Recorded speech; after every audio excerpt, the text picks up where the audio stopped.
दोस्तों, दुनिया में एक ऐसी चीज मौजूद है जिसे अमीर से अमीर आदमी भी नहीं खरीद सकता और गरीब से गरीब आदमी भी उसे खरीद सकता है। कोई कितना भी अमीर क्यों ना हो, पर उस चीज को नहीं खरीद सकता।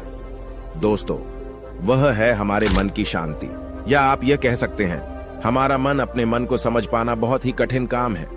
अगले पल हमारे दिमाग में क्या विचार आने वाले हैं यह हम सबको पता भी नहीं होता है। विचार अच्छा आया तो हमें मानसिक शांति और सुख प्रदान करता है। विचार बुरा आया तो वह हमारे मन को अशांत कर देता है। अगर आपका मन आपकी इच्छाओं से चलने लगे, यानी आपके मन के ऊपर आपका नियंत्रण रहे, तो फिर आप मन में आने वाले तमाम प्रदूषित विचारों और दुख फैलाने वाले विचार जो आपको सबसे ज्यादा परेशान करते हैं, इन सब विचारों से आप छुटकारा पा सकते हैं। अगर आपके मन के ऊपर आपका नियंत्रण हो जाए, अर्थात आपका मन आपके हिसाब से चलने लगे, तो फिर आप मुश्किलों से छुटकारा पा सकते हैं।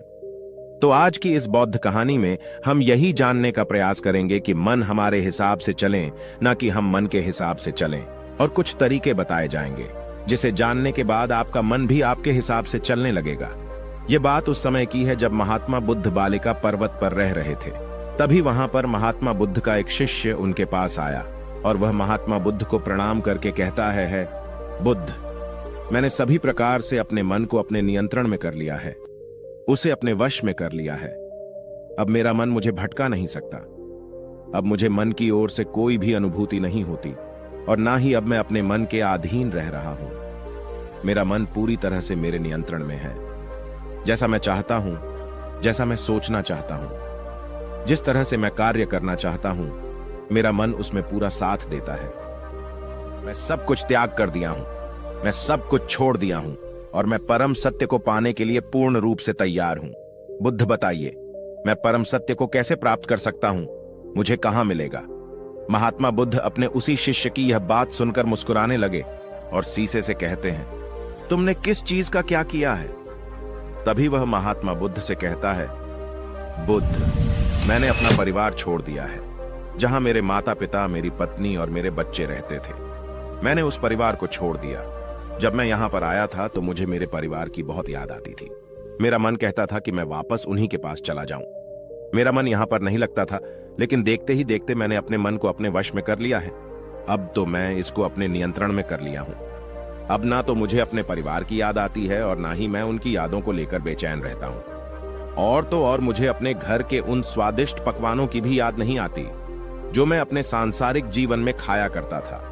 और अब तो जो कुछ भी मुझे मिल जाए मैं वही भोजन कर लेता हूं और उसी में मुझे आनंद मिलता है। मैं उसी में संतुष्ट हो जाता हूं।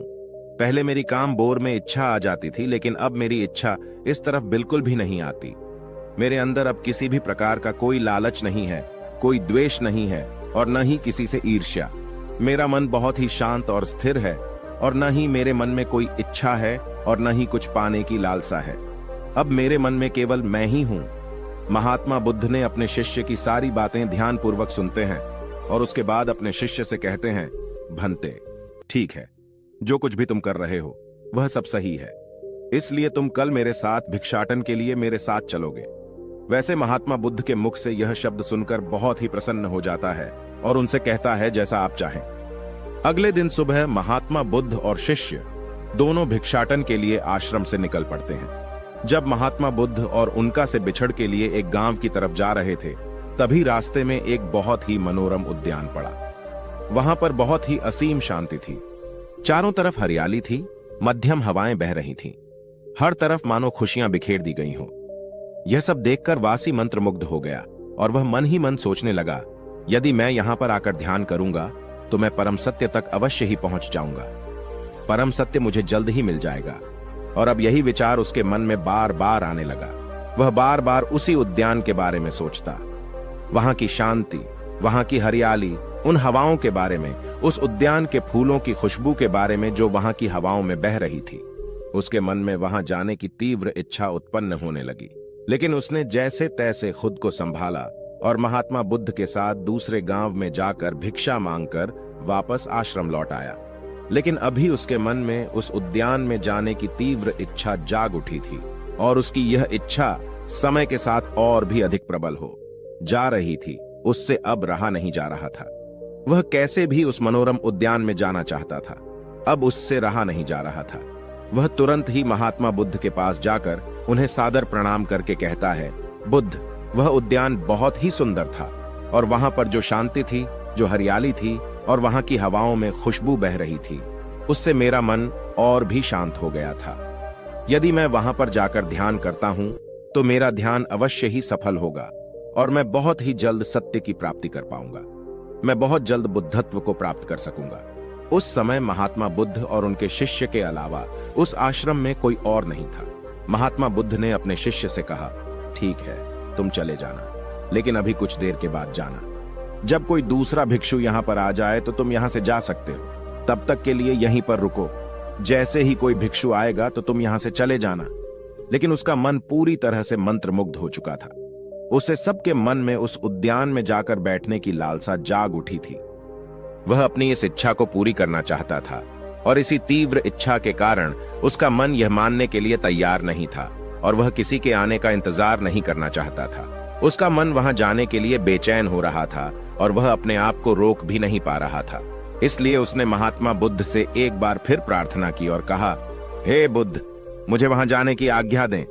तभी महात्मा बुद्ध ने उसे एक बार फिर समझाने का प्रयास किया। उन्होंने कहा, मैंने तुम्हें पहले ही कहा है, कुछ देर प्रतीक्षा कर लो। जैसे ही कोई भिक्षु आएगा तो तुम यहां से चले जाना। लेकिन इससे उसका मन तो उद्यान में जाने के लिए मचल रहा था। वहां जाने की इच्छा उसको और ज्यादा बेचैन कर रही थी।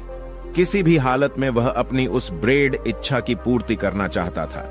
इसलिए वह बार बार महात्मा बुद्ध से केवल एक ही निवेदन कर रहा था कि बुद्ध उसे उस उद्यान में जाने दें।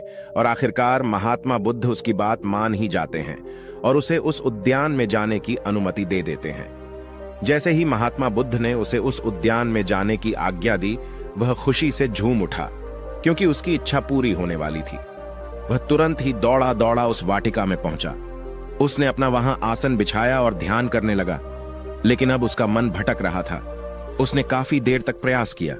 काफी समय बीत चुका था, लेकिन वह अपने मन को केंद्रित नहीं कर पा रहा था, जिस कारण उसका मन ध्यान साधना में नहीं लग पा रहा था। सुबह से शाम हो चुकी थी, लेकिन अब तक वह ध्यान करने में सफल नहीं हो पाया था और अब उस शिष्य का मन बहुत ही बेचैन था। वह समझ ही नहीं पा रहा था कि आखिर यह सब कैसे हो रहा है। उसका मन उसे पूरी तरह से नियंत्रण में कर रखा है। वह सोचने लगा, मेरा मन तो मेरे बस में था, जैसा मैं चाहता था या बिल्कुल वैसा ही करता था, तो आज मैं ध्यान क्यों नहीं कर पा रहा हूं? उसे अपने इस प्रश्न का उत्तर चाहिए था, जिस कारण वह शाम को वापस महात्मा बुद्ध के पास पहुंचा। महात्मा बुद्ध के सामने उपस्थित हुआ और उन्हें प्रणाम करके महात्मा बुद्ध से कहता है, हे बुद्ध, आज बहुत अजीब बात हुई जो मेरा मन पूरी तरह से मेरे नियंत्रण में था, जिस पर मैंने अपना नियंत्रण पा लिया था। आज वही मन मुझे भटका रहा था। मैंने कई बार ध्यान करने की कोशिश की, कई बार अपने मन को केंद्रित करने की कोशिश की, लेकिन मेरा मन मेरे काबू में आ ही नहीं रहा था। वह मुझे यहां वहां की बातें दिखा रहा था, मुझे पुरानी यादें दिखा रहा था। वह मुझे भटकाने में लगा हुआ था। फिर भी मैंने हिम्मत नहीं हारी। मैंने सुबह से लेकर शाम तक इसे अपने वश में करने का पूरा प्रयास किया, लेकिन फिर भी मैं इस पर काबू नहीं कर पाया। जबकि मैं वहां ध्यान भी किया था, लेकिन फिर भी ऐसा क्यों हुआ? तभी महात्मा बुद्ध अपने शिष्य को समझाते हुए कहते हैं, भंते, अगर कोई व्यक्ति झूठ बोलता है, चोरी करता है, पाप करता है, और अगर उस व्यक्ति की आंखों पर पट्टी बांध दी जाए, उसके हाथ पैर बांधकर उसे कारागृह में डाल दिया जाए, तब क्या ऐसा व्यक्ति सत्यवान और ईमानदार हो सकेगा? क्या वह झूठ बोलना बंद कर देगा? क्या वह दानी बन जाएगा? इस पर शिष्य कहता है, ऐसा कैसे हो सकता है?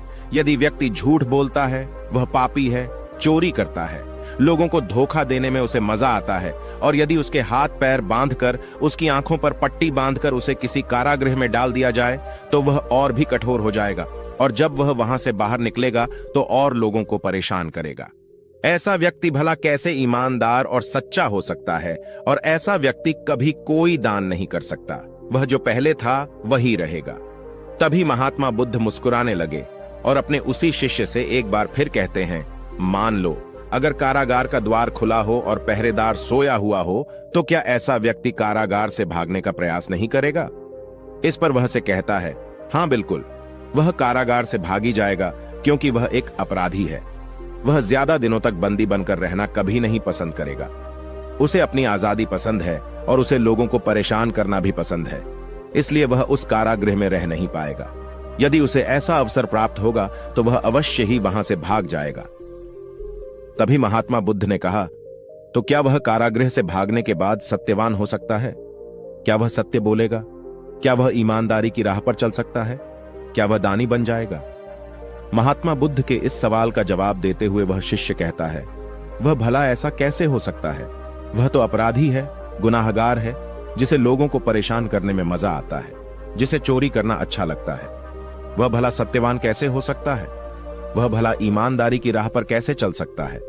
वह तो असत्य ही बोलेगा, वह लोगों को तंग ही करेगा, लोगों को परेशान करेगा, क्योंकि उसे उसी में आनंद आता है। जब तक उसमें कोई परिवर्तन न हो तब तक वह उसी गलत राह पर चलता रहेगा। तभी महात्मा बुद्ध मुस्कुराने लगे और अपने उसी शिष्य से कहते हैं, भंते, जिस तरह से अपराधी कारागृह से भाग जाएगा, वैसे ही तुम्हारा मन भी कारागार से भाग चुका है। भला कारागृह में कौन रहना चाहता है? जब जिसे मौका मिलता है कारागृह से भाग जाता है। दुनिया की हर एक जगह अच्छी होती है, बस बदलाव खुद में लाना होता है। तुम्हारा ध्यान यहां पर भी लग सकता था, और जैसा पहले था तुम्हारा ध्यान लग भी रहा था। बस तुम्हें खुद को जागरूक करने की जरूरत थी कि जो वहां प्रगति थी वही यहां पर भी है। जो लोग पूजा पाठ करते हैं, जरूरी नहीं कि मंदिर ही जाएं तो ही उनका मन शांत हो। मन अगर शांत है तो घर भी मंदिर बन जाता है। बुद्ध कहते हैं, मन की शांति खोजना है तो खुद के अंदर जाने का प्रयास करो। बाहर के वातावरण में मन की शांति नहीं मिलेगी, मन भटकता रहेगा, तुम उसके पीछे भागते रहोगे। मन की शांति के लिए अच्छी जगह पर भागते रहोगे, पर कहीं भी तुम्हें शांति नहीं मिलेगी या मन तुम्हें भटकाता रहेगा। तुम उसके पीछे भागते रहोगे पर तुम्हें कभी भी शांति नहीं मिल पाएगी। इसलिए शांति लानी है तो खुद के भीतर जाने का प्रयास करो। इसके लिए खुद के भीतर की यात्रा करो। इंसान दिन भर भागता रहता है यहां वहां सिर्फ सुख पाने के लिए। अगर उसे थोड़ा सुख भी मिल जाता है तो वह और अधिक सुख पाने की इच्छा में भागने लगता है। जब उसे और अधिक सुख मिलता है तो वह उससे ज्यादा सुख पाने की राह पर निकल पड़ता है। ऐसे ही इंसान सुख पर सुख खोजता रहता है, पर उसे कहीं भी असली सुख और शांति नहीं मिल पाती है। इसलिए ध्यान में बैठने का प्रयास करो। असली शांति तो है तुम्हारे अंदर। जब तुम ध्यान में प्रतिदिन बैठने लगोगे तो धीरे धीरे तुम्हारा विचलित मन, भटकता हुआ मन स्थिर होने लगेगा। फिर मन की चंचलता दूर होती जाएगी और तुम्हारा मन तुम्हारे हिसाब से काम करेगा। जो तुम चाहोगे वही करेगा। महात्मा बुद्ध की यह बात सुनकर वह शिष्य तुरंत ही महात्मा बुद्ध के चरणों में गिर पड़ा और हाथ जोड़कर उनसे कहने लगा, बुद्ध मुझे क्षमा करें, बुद्ध मुझे क्षमा करें। वास्तविकता में मैं तो वहां पर ध्यान करने ही गया था, लेकिन वाटिका ऐसी थी कि किसी की याद दिला रही थी और मैं अपनी पुरानी यादों को दोबारा जीना चाहता था। इसी कारण मेरा मन अत्यधिक विचलित हो चुका था। मेरे मन में तीव्र इच्छा उत्पन्न होने लगी थी कि मुझे उस वाटिका में जाना चाहिए और अपनी उन यादों को एक बार फिर से जिंदा करना चाहिए। इसी कारण से मैं वहां पर ध्यान भी नहीं लगा पाया। मैंने बहुत प्रयास किए, बहुत प्रयत्न की, लेकिन एक बार भी ध्यान में उतर नहीं पाया। इस पर महात्मा बुद्ध ने कहा, भंते, मन को वश में करना नहीं होता है, न ही मन पर नियंत्रण पाना होता है, बल्कि इसे तो परिवर्तित करना होता है। हमारा मन बहुत चंचल होता है। जिस प्रकार जब कोई व्यक्ति किसी मछली को पानी से निकालकर जमीन पर पटक देता है तो वह तड़पने लगती है। दोबारा पानी में जाने के लिए ठीक उसी प्रकार व्यक्ति का मन होता है। वह भागता रहता है, वही भागता रहता है जहां उसे आराम मिल है, तड़पता रहता है उसी जगह भागने के लिए। और जब तक तुम अपने मन को सीधा और सरल नहीं कर लेते, तुम्हारा मन हमेशा कारागृह से भागता ही रहेगा। इसलिए अपने मन पर यदि तुम में नियंत्रण पाना चाहते हो, अपने मन को अपने वश में करना चाहते हो, तो इसे सीधा और सरल बनाओ। अपने अंदर की यात्रा करो, ध्यान में बैठने का प्रयास करो और उसके लिए तुम खुद को पहले जागरूक करो, ताकि तुम्हारा मन सीधा और सरल हो सके और ध्यान में तुम्हें कोई और विचार भटका ना सके। और यह प्रयास तुम्हें निरंतर करते रहना होगा जब तक कि तुम्हारा मन सीधा और सरल न सोचने लगे, अर्थात तुम्हारा मन शांत न होने लगे, तुम्हारे दिमाग में कोई और विचार न आए। तब तुम ध्यान की गहरी अवस्था में जा सकते हो। जब तुम अपने मन पर नियंत्रण पाना चाहते हो, इस विचार के साथ अगर तुम ध्यान करोगे तो तुम कभी भी ध्यान नहीं कर पाओगे, क्योंकि तुम अपने मन को बार बार अपने वश में करना चाहते हो। और जब तुम अपने मन को बार बार वश में करने लगोगे तो तुम्हारा ध्यान मन पर चला जाएगा ना, कि ध्यान पर। तो ऐसी अवस्था में तुम कभी भी ध्यान में नहीं जा पाओगे। और जब तुम ध्यान की गहरी अवस्था में पहुंच जाओगे तब तुम्हारा मन भी तुम्हारे नियंत्रण में आ जाएगा। वह तुम्हारी हर बात मानेगा। जैसा तुम चाहोगे वह तुम्हारा साथ देगा, और वह भी एक अच्छा साथी बनकर। यह तुम्हारी हर इच्छा में तुम्हारा साथी रहेगा, और फिर तुम जैसा चाहो, जिस लक्ष्य को पाना चाहोगे, उस लक्ष्य को पाने के लिए तुम्हारे लिए रास्ता भी तैयार करेगा, और तुम अपने उस लक्ष्य को बड़ी आसानी और बड़ी सरलता से प्राप्त कर सकोगे। इतना कहकर महात्मा बुद्ध शांत हो गए, और वह कहता है, हे बुद्ध, आपने मेरी आंखें खोल दी। मैं तो अपने मन को अपने वश में करने चला था, लेकिन मैं यह भूल चुका था कि इसे वश में न करके इसे परिवर्तित करना होगा। बुरे विचारों की जगह हमें इसमें अच्छे विचार भरने होंगे। बुरी आदतों की जगह हमें इसमें अच्छी आदतें लानी होगी। दोस्तों, उम्मीद है इस वीडियो से आपको काफी कुछ सीखने को मिला होगा, और अगर आप नए हों तो हमसे जुड़ने के लिए इस चैनल को सब्सक्राइब करना मत भूलिएगा। इस वीडियो में बने रहने के लिए आपका बहुत बहुत आभार।